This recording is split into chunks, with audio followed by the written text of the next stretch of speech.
और कभी अवसर में एकादशी का उपवास हो सके तो, जो शरीर बीमार नहीं है, अवयोवृद्ध नहीं है, कोई यात्रा नहीं कर रहे हैं, तो जरूर एकादशी। एकादशी का भी नियम है, यात्रा में एकादशी नहीं करो तो चलेगा आपको। यात्री एकादशी नहीं करता तो उसको दोष नहीं लगता, और अतिथि कभी एकादशी न करे तो भी उसको दोष नहीं लगता। बालक और वयोवृद्ध उसको एकादशी का उपवास न कर सके तो उसको भी दोष नहीं लगता, और बीमार रोग से ग्रस्त वो भी एकादशी का उपवास न करे तो उसको दोष नहीं लगता। जहां तक बने वहां तक एकादशी का उपवास हमारी परंपरा है। इसलिए विष्णु भक्त एकादशी करते हैं, शिव भक्त त्रयोदशी करते हैं। और आज सोमवार भी हैं और एकादशी भी हैं। सुंदर सागर का तट है, देवताओं की प्रिय भूमि, ऋषि मुनियों की सुंदर पूजा की भूमि, चंद्र की तपस्थली, रोग और शोक में से मुक्ति देने वाली भूमि, प्रभास तीर्थ, भगवान सोमनाथ महादेव का सानिध्य हम सबको मिला है। जो सोमवार है तो एकादशी नहीं होती, एकादशी है तो सोमवार नहीं होता, सोमवार और एकादशी दोनों है तो सोमनाथ महादेव का सानिध्य नहीं होता, सोमनाथ महादेव का सानिध्य है तो एकादशी नहीं होगी, सोमवार नहीं होगा। लेकिन सोमवार भी है, एकादशी भी है, सोमनाथ महादेव का सानिध्य भी है तो शिव कथा नहीं होती। हम सबको सब कुछ मिला है, भगवान महादेव की कथा भी मिली, सोमनाथ महादेव का सानिध्य भी मिला, एकादशी भी मिली और सोमवार भी है। शांति देने वाला, संपत्ति देने वाला, सुमति देने वाला, संतति देने वाला, ये सोमवार है। स्वयं भगवान महादेव जी ने सोमवार की महिमा गाई। शंकर भगवान ने स्वयं ने कहा कि सोमवार मेरा ही स्वरूप है, ये चंद्र संबंधी सोमवार है। वास्तव में शिव महापुराण ग्रंथ में देखे तो सोमवार शंकर भगवान का है, परंतु भगवान महादेव जी ने विष्णु पत्नी लक्ष्मी की साधना देखकर ये सोमवार लक्ष्मी जी को भेंट में दे दिया। भगवान शंकर ने अपने पास कुछ भी नहीं रखा। एक सोमवार महादेव की पूजा के लिए था, महादेव के आराधन के लिए था, वो महादेव जी ने सोमवार भी विष्णु पत्नी लक्ष्मी जी को दे दिया। विष्णु भगवान ने लक्ष्मी जी को शिव भक्ति का मार्गदर्शन किया। ये कथा मैंने बहुत बार कही है और बार बार कहता भी रहता हूं कि संपूर्ण शिव भक्ति का मार्गदर्शन भगवान विष्णु जी ने लक्ष्मी जी को किया। जब देवताओं को अलग अलग शिवलिंग दिया जाता था तब स्वयं भगवान श्री हरि विष्णु भगवान ने लक्ष्मी जी को स्फटिक शिवलिंग दिया। इसलिए लक्ष्मी महादेव जी की परम भक्त हैं और स्फटिक शिवलिंग की पूजा लक्ष्मी जी करती है। प्रातःकाल स्फटिक शिवलिंग की पूजा करें, मध्याह्न स्फटिक शिवलिंग की पूजा करें, रात्रि के समय स्फटिक शिवलिंग की पूजा करें और निरंतर स्फटिक शिवलिंग का ध्यान धरती थी लक्ष्मी जी। लक्ष्मी की शिव भक्ति के फलस्वरूप भगवान शंकर जी ने लक्ष्मी जी को दर्शन दिया और भगवान महादेव ने कहा लक्ष्मी जी आप कुछ वरदान मांगिए। तब लक्ष्मी जी ने कहा कि भगवान आपके दर्शन से बड़ा कोई वरदान नहीं हो सकता, सबसे बड़ा वरदान तो वो है भगवान कि आपका मुझे दर्शन हो रहा है, और तो मैं क्या मांगू भगवान।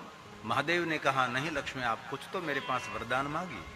जहां मैं जाता हूं, जहां मैं प्रकट होता हूं, जिन पर प्रसन्न होता हूं, मैं सबको मैं वरदान देता हूं। मैं किसी के पास से वरदान मांगता नहीं, लेकिन निरंतर वरदान देने वाला भगवान शिव जिनका नाम वरद है। एक भी कथा हमको नहीं मिली भगवान शंकर जी ने किसी के पास से वरदान मांगा। कोई कथा ऐसी नहीं कि शंकर भगवान ने किसी के पास वरदान मांगने के लिए गए। स्वयं महादेव जी सबको वरदान देते रहते हैं। इसलिए भगवान शंकर जी ने कहा लक्ष्मी आप कुछ मेरे पास से मांगिए।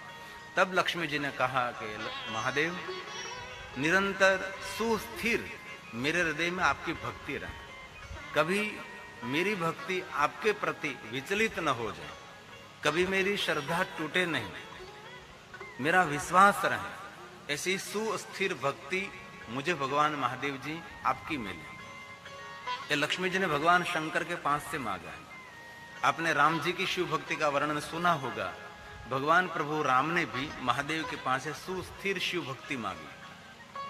भगवान द्वारकाधीश ने बहुत तप किया कैलाश पहाड़ जाकर, तब भगवान द्वारकाधीश भगवान कृष्ण जी ने महादेव के पास से एक ही वरदान मांगा, मुझे आपकी सुस्थिर भक्ति मिले। यहाँ लक्ष्मी जी ने भी भगवान महादेव के पास से एक ही बात मांगी, मेरे हृदय में निरंतर आपकी भक्ति रहे और मेरा संपूर्ण प्रेम विष्णु भगवान के चरणों में रहे। ये लक्ष्मी जी ने वरदान मांगा। और भगवान महादेव ने कहा है, लक्ष्मी सुनो, आप जो आपने वरदान मांगा वो तो मैंने आपको वरदान दे दिया, लेकिन आज मैं आपके समक्ष प्रकट हुआ हूं, इसलिए आज का दिन चंद्र संबंधी मेरा स्वरूप आज का दिन सोमवार है। पवित्र श्रावण मास की भी महिमा लक्ष्मी के साथ ही जुड़ी है ना। पवित्र श्रावण मास में बिल्ववृक्ष का प्रागट्य हुआ है, इसलिए हम पवित्र श्रावण मास में अधिक से अधिक बिल्व पत्र चढ़ाते हैं ना। ज्यादा से बिल्व पत्रों से पूजा पवित्र श्रावण मास में रहती। क्यों? इसी महीने में भगवान शंकर जी ने लक्ष्मी जी को दर्शन भी दिया और पवित्र श्रावण मास में विष्णु पत्नी लक्ष्मी जी ने भगवान महादेव का आराधन किया है। और लक्ष्मी की भक्ति के प्रतीक स्वरूप भगवान शंकर जी वहां बिल्ववृक्ष के रूप में प्रकट हुए। बिल्ववृक्ष महादेव का ही स्वरूप है। महादेव स्वरूपम बिल्ववृक्षो, कोई सामान्य वृक्ष नहीं है। आज मैं हमारे जनरल मैनेजर चावड़ा साहब तथा सुरूभा तथा जीतूपुरी बापू मुझे ले गए थे। सोमनाथ ट्रस्ट के द्वारा बहुत सारे बिल्ववृक्ष का जंगल भी निर्माण किया है, चंदन के वृक्ष का भी जंगल निर्माण किया है। बहुत सारी एक्टिविटी, बहुत सारी सेवा की प्रवृत्ति सोमनाथ ट्रस्ट के माध्यम से हो रही है। मुझे बहुत अच्छा लगा, मैं बहुत प्रसन्न हुआ। सुंदर गौशाला भी है, सभी गिर गाय हैं और सोमनाथ ट्रस्ट की गौशाला है। वही गाय माता का दूध भगवान सोमनाथ को अभिषेक रहता है। आप जो आप टेलीविजन में देखते हैं ये सभी गाय माता ये सोमनाथ ट्रस्ट की हैं। सभी गिर गाय, सबको गुड़ खिलाया, खोड़ खिलाया, बहुत प्रसन्नता मिली। सुंदर सुंदर सभी गाय थी। और आज मुझे पता लगा कि इतने सुंदर गायों की सेवा यहाँ सोमनाथ महादेव ट्रस्ट के माध्यम से हो रही। बहुत कुछ सेवा की प्रवृत्ति यहाँ हो रही है। और मुझे कहने में एक बात बहुत आनंद दे रही है कि सोमनाथ ट्रस्ट के माध्यम से जनरल मैनेजर चावड़ा साहब, हमारे लहरे साहब तथा प्रधान सभी ट्रस्टी और सोमनाथ महादेव ट्रस्ट के चेयरमैन, मुख्य प्रधान ट्रस्टी हमारे देश के बड़ा प्रधान नरेंद्र भाई मोदी है। ये हमारा बहुत बड़ा भाग्य है। ये प्रथम ज्योतिर्लिंग सोमनाथ महादेव के प्रधान ट्रस्टी चेयरमैन, सब कुछ निर्णय लेने में हमारे देश के बड़ा प्रधान पीएम है नरेंद्र भाई मोदी। बहुत कितनी सुंदर बात है। और आज मुझे बताया गया जनरल मैनेजर चावड़ा साहब ने कि गिर सोमनाथ की जो बस्ती है, जनसंख्या है 11 लाख है, 11 लाख जनसंख्या है। तो सोमनाथ ट्रस्ट ने एक संकल्प किया है कि गिर सोमनाथ में हम 11 लाख वृक्ष का रोपण करेंगे सोमनाथ ट्रस्ट के द्वारा। ये कोई छोटी बात नहीं है। आज हमने प्रारंभ कर दिया, आज हमने मुहूर्त किया, जो टेलीविजन में आप देख रहे हैं। आज हमने प्रारंभ किया है, भूमि पूजन किया, वृक्ष की पूजा की और वृक्ष हमने लगाया। 11 वृक्ष वहां लगाए और आज से 11 लाख वृक्ष लगाने का कार्य सोमनाथ ट्रस्ट के माध्यम से हो रहा है। और प्रारंभ का यश मुझे मिला है कि पहला वृक्ष मैं, जीतूपुरी बापू और हमारे जनरल मैनेजर चावड़ा साहब और सुरूभा जी और नाथू बापू, नाथू भाई आहिर, वो भी मेरे साथ से। बहुत सारे सेवाभावी व्यक्ति थे और आज हमने वहां गौशाला से ही प्रारंभ कर दिया वृक्ष लगाने के लिए। तो जो गिर सोमनाथ में किसान है, जो खेडूत हैं, सब अपनी जमीन में 10-10 वृक्ष लगा।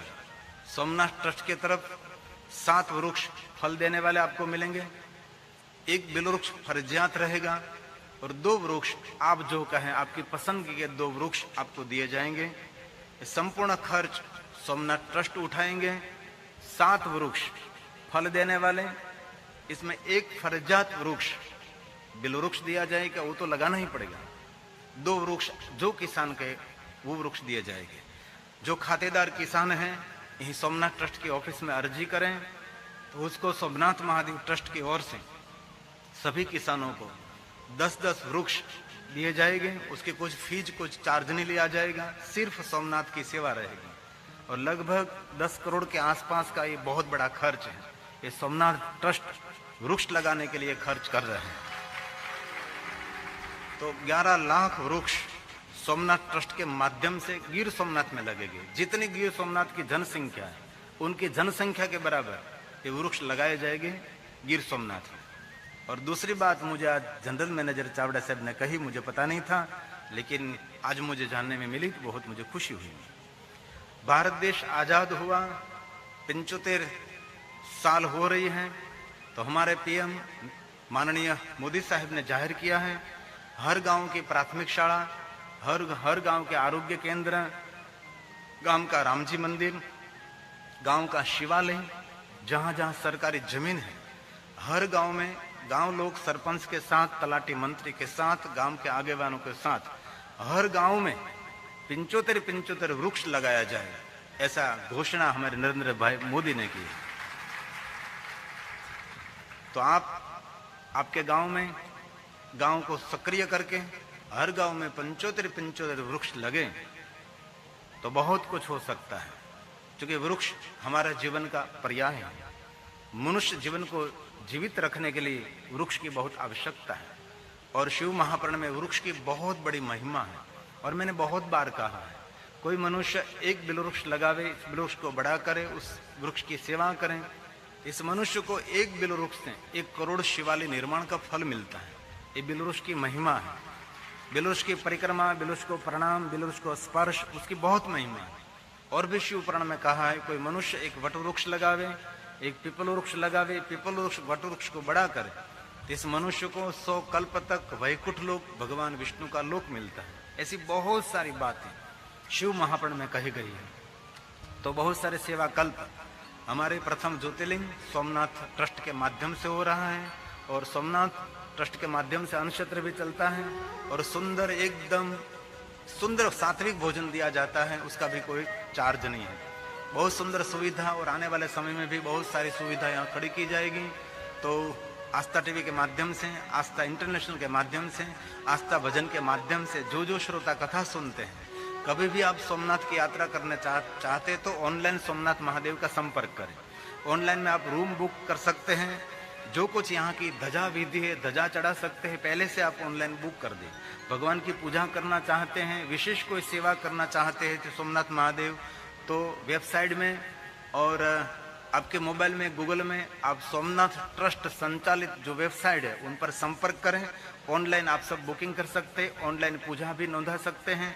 और यहाँ कलश सुवर्ण के निर्माण हो रहे हैं, बहुत सारे कलश अर्पण कर दिए हैं, बहुत सारे कलश अभी सुवर्ण के बाकी है।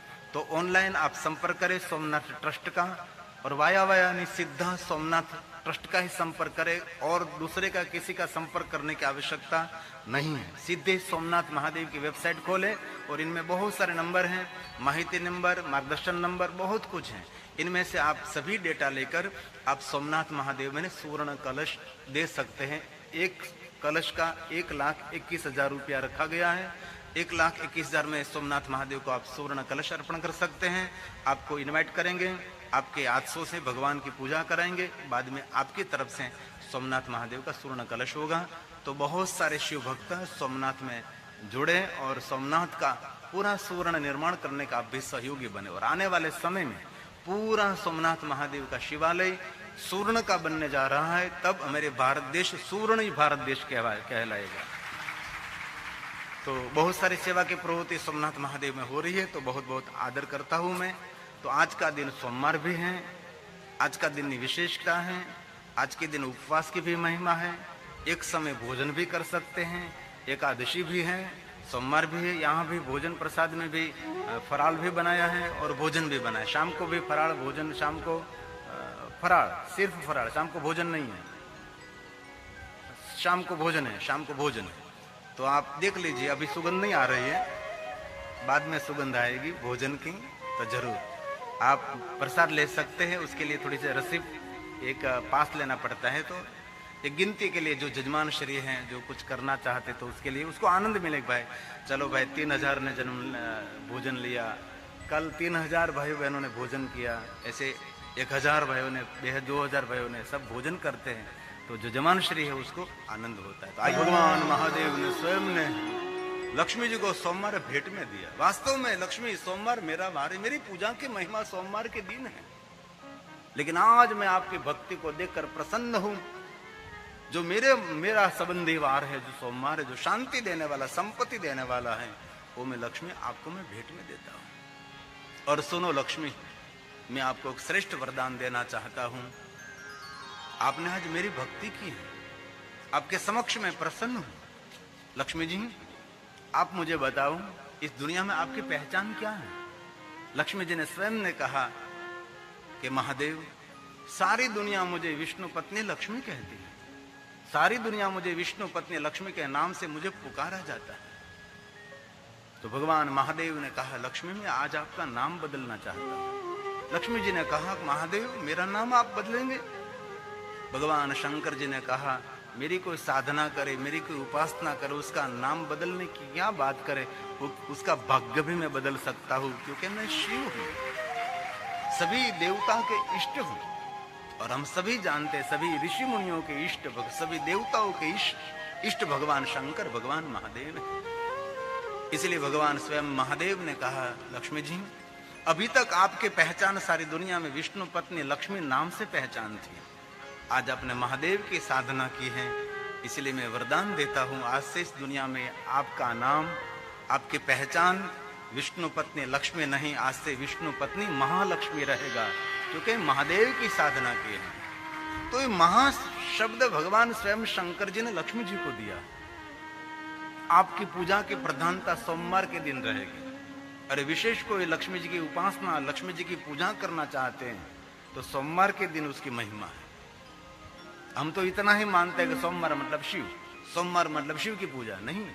सोमवार वास्तव में शिव महापण अंतर्गत देखे तो भगवान महादेव ने स्वयं ने सोमवार लक्ष्मी जी को भेंट में दे दिया है। एक सोमवार था शिव पूजा के लिए, वो भी महादेव ने दान में दे दिया। कह लो ये सोमवार लक्ष्मी जी आपका रहेगा, आपकी पूजा सोमवार के दिन रहेगी। और सोमवार के दिन कोई ब्रह्म भोजन, कोई बटुक भोजन, कोई बालिका भोजन करावे तो उनको संपत्ति मिलेगी। सोमवार के दिन भोजन की महिमा है। ब्रह्म भोजन, संत भोजन, साधु को भोजन, बालक को भोजन, बालिकाओं को भोजन, महिमा है सोमवार की। अब लक्ष्मी जी बोल रही है, महादेव जी मुझे कुछ बोलना है, आप मुझे अनुमति दीजिए। भगवान शंकर जी ने कहा, लक्ष्मी आप बोल सकती हैं।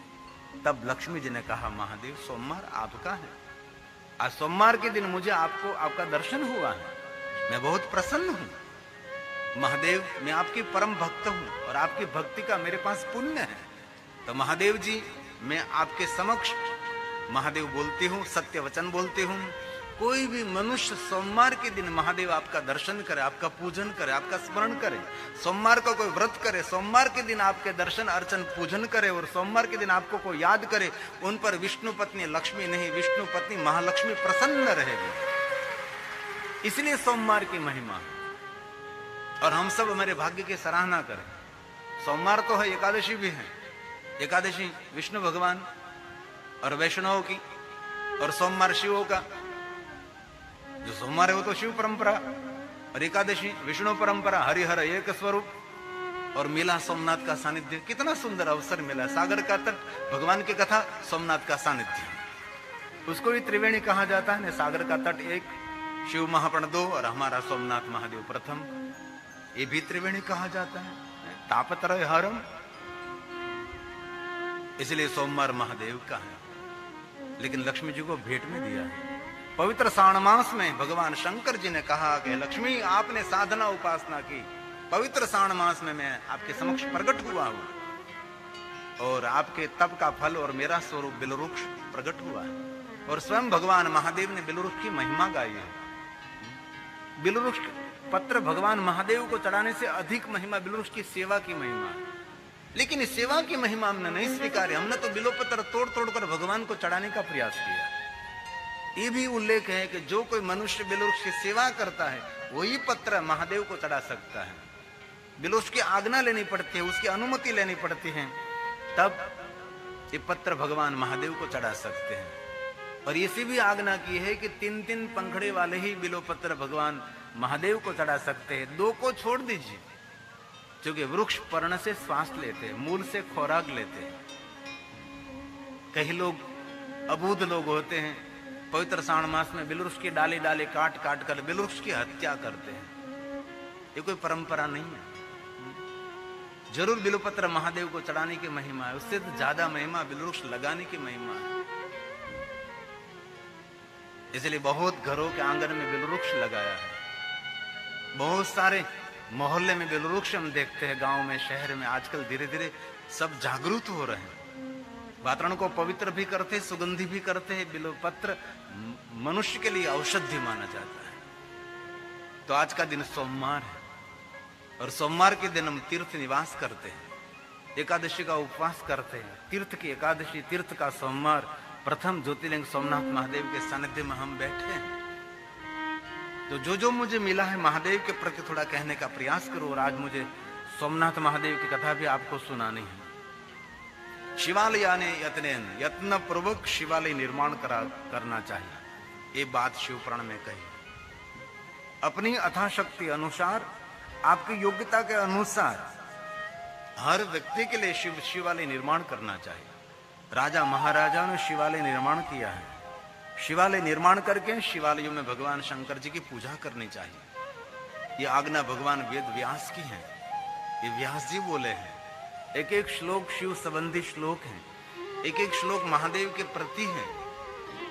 बहुत सारे राजा महाराजों ने जीवन पर्यंत शिवालय निर्माण किया है। ऐसे बहुत सारे स्थान मैंने देखे हैं। मैंने बहुत बार कथा में कहा, फिर से भी याद दिलाता हूँ। वागड़ विस्तार, राजस्थान और गुजराती की भूमि मिलती है, गुजराती और राजस्थान की भूमि मिलन हो रही, जिनको वागड़ कहते हैं हम। वहां एक अर्थोना गांव है, तो वहां इस राजा परमार राजा का शासन था। परमार राजा महादेव के परम भक्त थे। वो रोज एक लिंग की स्थापना करते, रोज एक शिवालय निर्माण करते थे। बहुत सारे शिल्पकार दिन रात काम करते रहते थे। कभी अर्थोना आप जाओ, उसका नाम सही नाम तो अमरपुर नाम, लेकिन परमार राजा का राज्य था तब। उसने बहुत सारे शिवालय बनाए, जहां देखो वहां शिवालय शिवालय शिवालय शिवालय। इतने अगणित शिवालय निर्माण किया उसने, लेकिन सभी शिवालयों को तोड़ दिया गया है। अभी साले अवशेष रहे हैं। मूर्तियों के नाक काट दिए, मूर्तियों के पैर काट दिया, मूर्तियों का हाथ काट दिया, शिवलिंग को आधे से तोड़ दिया। ऐसा बहुत सारा खंडात्मक प्रवृत्ति, असंख्य संख्या में शिवालयों को विध्वंस कर दिया। और राजा ने इतने सुंदर शिवालय बनाए, गर्भगृह में शिवालय बनाया, जो गर्भगृह पूरा जल से भरा रहता है। अंदर शिवलिंग है, तो कोई वहां तोड़ने के लिए जा नहीं सका। तो अभी शिवलिंग सभी हैं। गर्भगृह पानी से भरा रहता है, तो अंदर डुबकी मारकर तलवार कैसे चलाएगा, कैसे काटेगा, तो बहुत मुश्किल हो जाता था। इसीलिए संस्कृति को जीवित रखने के लिए ऐसे बहुत सारे शिवालय अर्थुना में हम वहां कथा गाने के लिए गए थे। वहां एक बहुत प्राचीन हनुमान जी का मंदिर भी है और बहुत सारे शिवालय से राजा महाराजा निरंतर शिवालय निर्माण करते थे। और जो कोई मनुष्य शिवालय निर्माण करता है, वो मनुष्य कभी निर्वंश नहीं रहता है, उसका वंश का विस्तार रहता है। जो कोई भगवान महादेव का शिवालय निर्माण करता है, उसके परिवार में कभी निर्धनता, कभी दरिद्रता नहीं रहती। ये भी बात कही है। ये श्लोक शिव महापुराण ग्रंथ भगवान व्यास जी का है। सुंदर बात की है। शिवालयान यत्नेन